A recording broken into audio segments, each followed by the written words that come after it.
What's their name? Where's their contact? Can I monitor it? Can I determine whether they got what they were supposed to get? You can't do all that without a data. So don't take my word for it. There must be data for everything. So we started the nation's first ever database collection of our farmers. 2012, we did 4.2 million farmers. By this year, we have done 10 million farmers. Now, today in Nigeria, I'll tell you, fellow Nigerians, we have more mobile phones in this country than we have of television sets. And so we decided to take advantage of the mobile phone technology. And so the mobile phone, we launched what is called electronic wallet. The electronic wallet is a mobile phone technology by which we can reach our farmers directly with farm inputs. We launched that particular program, and we are the first in Africa, probably actually in the world, to launch a system that is mobile-based to reach farmers with subsidized farm inputs. Minister of Agriculture, Dr. Akomi, additional. The 2016 census will be conducted based on what the National Population Commission describes as a greenfield zero-based biometric census. The chairman of the commission, Mr. Festus Odumegwu, announced the plan at a meeting with the chairman of the Independent National Electoral Commission, Professor Atahiru Jega. Our correspondent, Lanre Lasisi, reports. Officials of the Independent National Electoral Commission arriving at the headquarters of the National Population Commission. It's a chance for the two agencies to explore areas of collaboration. The Nigerian Population Commission chairman spoke on some plans of the commission. Conduct of zero-based greenfield biometric census, hopefully in 2016. I said hopefully because if the preparations are not well done, we will not do any census. We can only do a census if the preparations are well done, so that when we do that census, it will be acclaimed to be credible and accurate. The chairman of the Apex electoral body said both agencies had similar challenges. He appealed for assistance from the Population Commission. Our job, yours and ours, are usually controversial. You know, population figures are contested, rightly or wrongly. Electoral results, election results are contested, rightly or wrongly. Mr. Chairman, INEC would require from the Population Commission the official certified results or data of the 2006 population census of all localities. When I came and I saw what they call the compendium of localities, and I found out how the enumeration areas were bought and sold, and how certain things were done in a way that is not professional, I said we will not publish the compendium of localities, because if we publish it, the court cases and controversy will already swim our commission. We will not go anywhere. So there is no officially certified data for all localities in Nigeria. There is none. But working together, we will see how we can make best of a bad situation. The agencies have, however, agreed to come up with a memorandum of understanding that will benefit both commissions. Lanre Lasisi, Channels Television News. To other national matters, the federal authorities say 3 Lebanese men arrested last month for alleged possession of illegal arms in the northwestern city of Kano are involved in terrorism and constitute a threat to national security. According to court papers filed in response to a lawsuit by the 3 Lebanese challenging their detention by the Department of State Security, preliminary investigation has established a much more serious case of terrorism.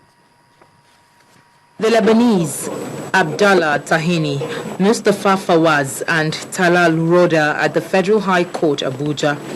Armed security forces escorted the suspects into the court. The accused persons, who are alleged to be members of Hezbollah, an international terrorist organization, were brought to court on the order of Justice Adeniyi Ademola, having instituted a 3 billion naira suit against the federal government for alleged illegal detention. Hearing of the suit was, however, stalled as lawyer to the Department of State Service, Cliff Osage, announced that he had served a counter affidavit on the accused persons with a more serious case of terrorism. Lawyer to the accused persons, Robert Clark, said the suspects are asking for 1 billion naira in damages for unlawful detention because they have been detained for more than 40 days without the authorities telling them their offense. We are here to fight for the fundamental rights of my clients who have been in custody for over 40 days. And today's proceedings, it's one that has been as a result of a court order that the applicants should be physically brought to court. So they have been brought to court today, and we've taken a new date for continuation of the fundamental rights application. We are suing for $1 billion. For each, person that has been incarcerated without lawful authority. Although the counsel to the State Security Service declined any comment, he told the court in his counter affidavits that the activities of the accused persons constituted threats to national security. Fawaz was arrested on May 11, 2013. The court papers say investigation led to the arrest on May 12 of Tahini at the Aminu Kano International Airport on his way to Egypt en route Lebanon, and was found to be in possession of $61,170. Besides, the documents say a large cache of sophisticated weapons and weapons of mass destruction was on May 26, 2013, discovered at Kano residence of one Ahmed Hassan Taher, now at large, who is a relation of Fawaz. Justice Ademola Adeniyi adjourned the suit to the 21st of June for hearing. He ordered that the accused persons be remanded in the custody of the Department of State Services and should be allowed access to their lawyer. When News Track returns, our professor of international law converses for a more effective justice delivery system. And allegations of Navy brutality hit the headlines again. Find out more. Please stay with us. Daily, our world changes. Sometimes it could be tough to keep up with these changes. Some other times, communicating these are even harder. Our job here on Sunrise is to break it all down for you, not just to understand, but take the right action. Sunrise, every Saturday at 9 a.m. only on Channels Television.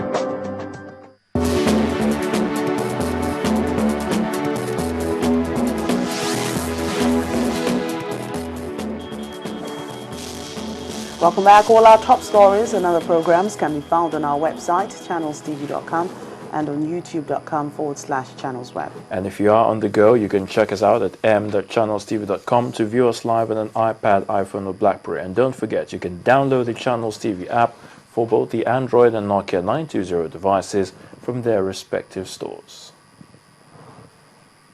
What may have started as a mere disagreement between a naval rating and a student of the Federal College of Fisheries and Marine Technology now appears to be a challenge to the Nigerian Navy to clear itself from allegations of brutality. Now, the Navy paraded some people whom they accused of impersonation, but the students of the school claim it's only a cover-up for the shooting of two of their colleagues. Meanwhile, the Navy has already begun an inquest into the shooting incident. Our next report looks at or seeks to unravel this unfortunate mystery. These young men and women are being paraded by the police for alleged impersonation of naval officers. Most of these individuals operate under a platform of the Merchant Navy. And in the past, they've misrepresented, impersonated the Nigerian Navy. This is becoming a little too much to handle. So we thought it wise that it is time to raid these miscreants because they have ID cards, as you see on the floor, and they put on the paraphernalia of the Nigerian Navy and misrepresent us across the nation. However, there is more to the allegation than meets the eye. First, the suspects claim they know nothing about the impersonation claims. I'm not the one that I provide this, it's my boss. I don't know how he's getting all of this thing. I was coming to lead, to just pick to go for the wedding. And today they identified that we are the one who owned it. I don't know anything concerning uniform. I'm not an officer. I'm a student. It turns out that the men of the Nigerian Navy had arrested these people, claiming that they are students of the Federal College of Fisheries and Marine Technology, Victoria Island, just adjacent the naval dockyard, and taken them to the nearby police station.